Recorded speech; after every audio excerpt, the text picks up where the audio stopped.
Bonjour à toutes et à tous, bienvenue sur ma chaîne BSK Consulting Group. Aujourd'hui, je vais te parler de 5 critères qui vont te permettre d'atteindre n'importe quel objectif que tu te fixes, que ce soit tes projets personnels ou bien professionnels. Très souvent, nos objectifs sont très vagues ou bien sont mal définis. Aujourd'hui, je vais te donner 5 critères qui vont te permettre d'atteindre tes objectifs. La méthode SMART. La méthode SMART décrit 5 critères qui vont te permettre de bien formuler ton objectif.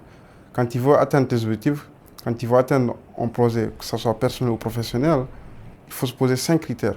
Il faut que ton objectif soit spécifique, mesurable, atteignable, réaliste et temporellement défini.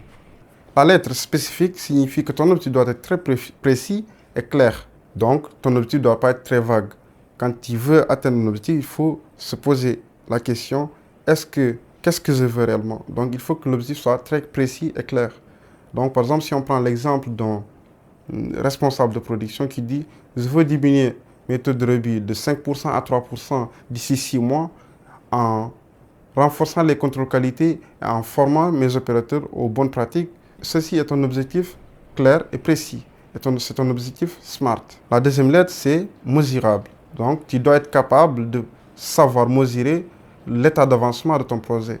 Donc, si tu es responsable de prod et que tu dis que tu veux réduire le taux de rebut de 5% à 3%, tu dois être capable de mettre en place des indicateurs de performance qui vont te permettre de mesurer l'état d'avancement. Est-ce que je suis en train d'évoluer dans mon objectif?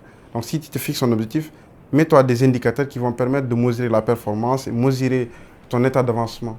La troisième lettre, c'est atteignable. Un objectif doit être atteignable, réaliste. Donc, tu dois être ambitieux. On ne t'empêche pas d'être ambitieux. Il faut être ambitieux dans la vie. Mais ce qui est important, il faut être réaliste aussi. Je ne peux pas me lever un bon jour et dire que je vais être millionnaire dans 2 mois. Ce n'est pas possible.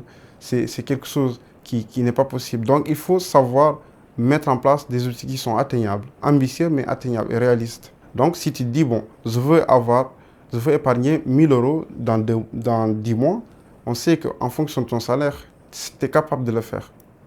Mais être millionnaire en 2 mois, c'est un objectif qui est ambitieux mais irréaliste.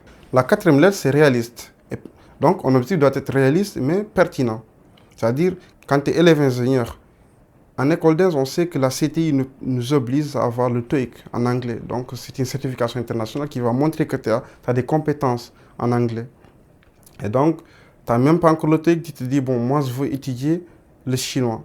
Donc, ce n'est pas un objectif qui est pertinent. Pourquoi? Parce que d'abord, il faut se concentrer pour valider ton diplôme. Parce que tu ne peux pas avoir le diplôme d'ingénieur si tu n'as pas le TOEIC. Et donc, concentre-toi d'abord sur ton objectif d'avoir le TOEIC. Déjà, c'est pertinent. Pourquoi? Parce que ça booste tes opportunités professionnelles. Tu peux aujourd'hui travailler dans n'importe quel environnement, dans n'importe quel pays, quand tu es bien en anglais et que tu as les compétences techniques demandées. Donc, déjà, il faut se fixer cet objectif d'être bien en anglais, avoir le TOEIC. Maintenant, une fois que tu as le TOEIC, tu peux maintenant prétendre à apprendre d'autres nouvelles langues, que ce soit le chinois ou bien l'allemand ou bien d'autres langues. La cinquième lettre, c'est temporellement défini, c'est-à-dire un objectif doit être temporellement défini. Quand tu te fixes un objectif, rassure-toi déjà de mettre en place des dates. Il faut mettre des dates, il faut mettre des échéances. C'est ce qui va te motiver. Moi, je connais une personne, quand il rentre dans sa chambre, il a mis des post-it partout. Donc, quand il a une idée, la première des choses qu'il va faire, c'est de noter. Déjà, il faut noter tes objectifs et il les affiche. Et il met des dates. C'est-à-dire, chaque objectif a une échéance. Il se dit, donc, chaque jour, quand il se réveille, la première des choses qu'il va faire, c'est de voir les post-it.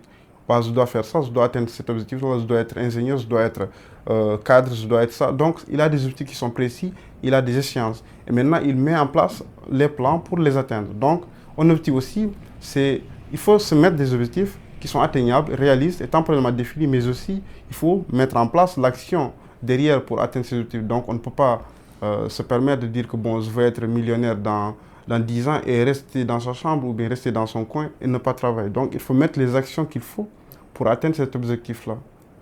Donc, vous l'avez vu, la méthode SMART, c'est une méthode excessivement puissante qui va te permettre d'atteindre des objectifs. Donc, qui va te permettre d'abord de décrire tes objectifs et de mettre en place un objectif réaliste et temporellement défini. Tes objectifs, qu'ils soient professionnels, personnels, quand tu utilises cette méthode, ça te permet d'écrire correctement tes objectifs. Dis-moi en commentaire quel est ton objectif SMART pour cette nouvelle année. Et n'oublie pas de t'abonner pour comprendre mieux des méthodes de management efficaces pour tes équipes et l'organisation personnelle.